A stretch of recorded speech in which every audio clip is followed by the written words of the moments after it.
Finally যেই মহিলাটা লাদাখে গিয়ে আর্মিদের সাথে, আমাদের আর্মির স্যারদের সাথে যে খারাপ ব্যবহারটা উনি করেছিল, ওটা নিয়ে উনি ক্ষমা চেয়ে নিয়েছে আর্মিদের কাছ থেকে এবং সবার কাছ থেকে ক্ষমা চেয়েছে, কারণ ওনার ভুলটা উনি বুঝতে পেরেছে।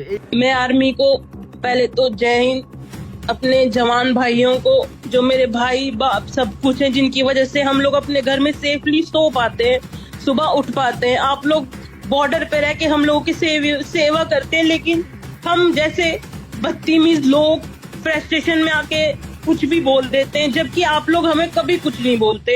हम इन लोग फ्रस्ट्रेशन में आपको हमेशा पॉइंट आउट करते हैं। तो उसके लिए मैं अपने जवान भाइयों से, तमाम इंडियन आर्मी से और JNK के आर्मी से भी दिल से माफी मांगती हूँ। मुझे छोटी बहन समझ के मेरी बातों को आप प्लीज इग्नोर करें और मुझे माफ कर दें सर। मुझसे बहुत बड़ी गलती हुई जो मैंने ये सब चीज बोली। मुझे ये चीज बहुत रियलाइज पहले भी हुई थी, तभी मैंने वो वीडियो कभी भी नहीं चढ़ाया, क्योंकि मुझे पता था मैंने वहां पे चिल्ला के गलत किया है। लेकिन आप लोगों ने कुछ भी मुझे नहीं बोला।